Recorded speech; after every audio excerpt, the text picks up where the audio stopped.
Hi, it's Chris with Implied Music. Right now, I'm working on the music and sound effects for a play.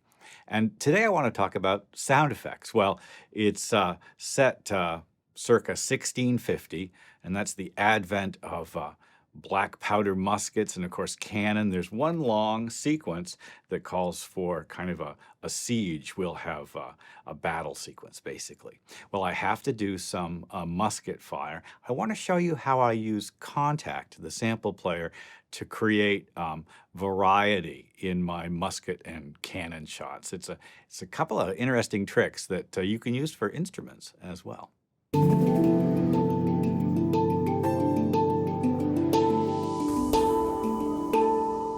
Well, there are a few other videos about Cyrano up, and I've got a playlist built for it. You might be interested in taking a look at that. The music is fascinating. It's been really interesting to explore the early Baroque composers like Couperin and Lully, French composers of the period.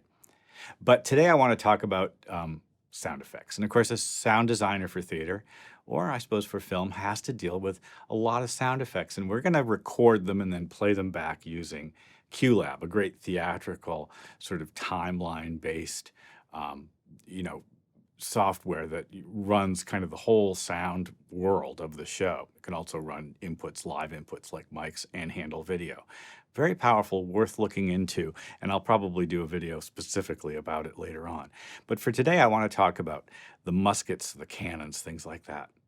Well, when I'm collecting material for the sound effects, one of the first places I go is Freesound, and I'll splash up on the screen here what it looks like. So Freesound is a community-based website whose contributors come from all over the world. It's been active for an awfully long time. You've got to, create an account and log in. All the sound effects, and it's not just sound effects, it's also some musical clips, beats, things like that, are available with a Creative Commons license. And it's easy to search for specific content. Almost any search term will get you dozens of results. So I've collected a few things, and you can see a folder here that I've created.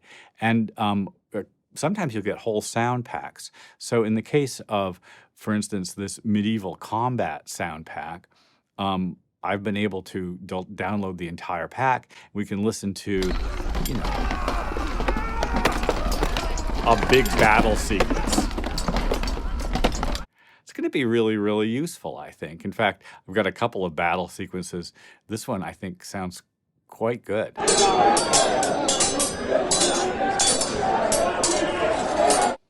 course, just blasting that would get old pretty fast, right? So we can't exactly just run it in the background. But in theater especially, you want to create kind of hyper-real moments of sound effects. And it's great to be able to drop in stuff like this. Well, the idea of hyper-real is a really important one for me. I'm going to open this Kontakt instrument that I made using the firing samples from this library here. See, there's 9 samples, and each of them are going to get mapped to a Kontakt key. Here, let's just open it up. It's my own Kontakt instrument, so no fancy front end. I loaded a blank Kontakt instrument and clicked the wrench in order to open up the guts of the instrument. And the first thing I did was to drag in these individual samples onto the mapping editor window. And I could spread them out anyhow I would like. For instance, you can grab the edge of one of these here like this and change the size of each of them. You see how they're getting narrower and narrower, just one key. Each key is mapped to an individual event. So down here, that's a sound, right? That one sample is played at a high velocity or at a low velocity, and it will sound different. So I've done a bunch of things to ensure that each keyboard attack will sound a little different.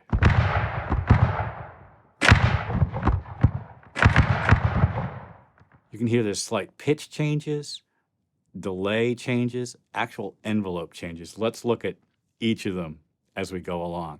So as you edit your individual samples in Kontakt, it's smart to look at the wave editor window. And here you see an actual wave editing window. This sample here is highlighted, and it appears as a wave down here. And you can see I've changed the sample start time to the first initial big transient. And I've had to go through and do that with a few of them as I change samples. You can see some of them are already nicely edited. Others really needed to get cut into. It's worth looking at. I'm going to close that wave editor. And for the time being, let's close the mapping editor as well. There are a number of places that you can add effects to individual samples or groups of samples in Kontakt. And the first place, the group insert effects, is probably the place that I like to use for this filter trick. I've created a very simple low-pass filter with a little resonant bump. Watch as the cutoff goes up and down. Normal, right?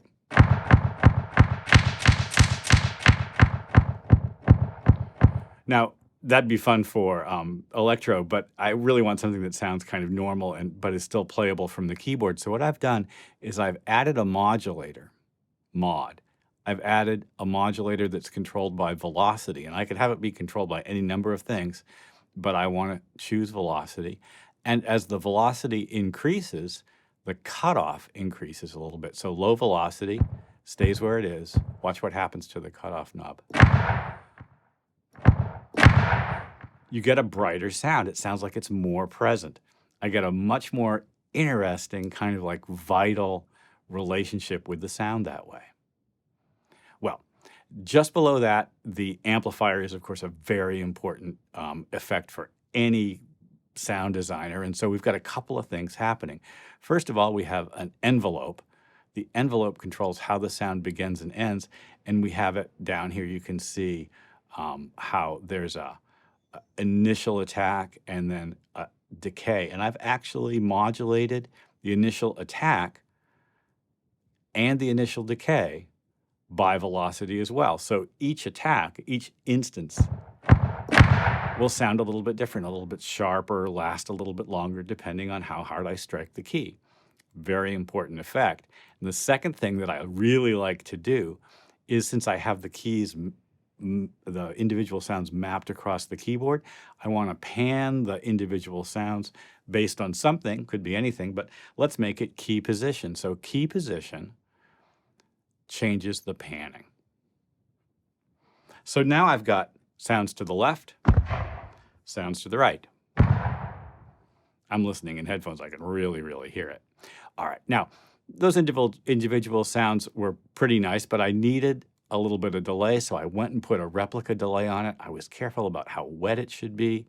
I have a very low cut on it and also a high cut.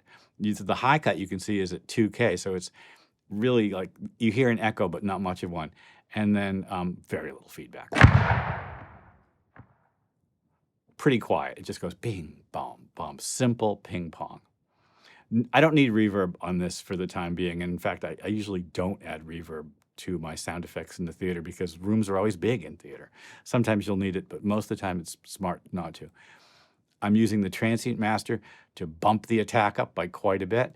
And then finally, a limiter to squash everything in place. And I've gone from just a few simple musket attacks that all sound kind of the same and aren't that interesting to a giant variety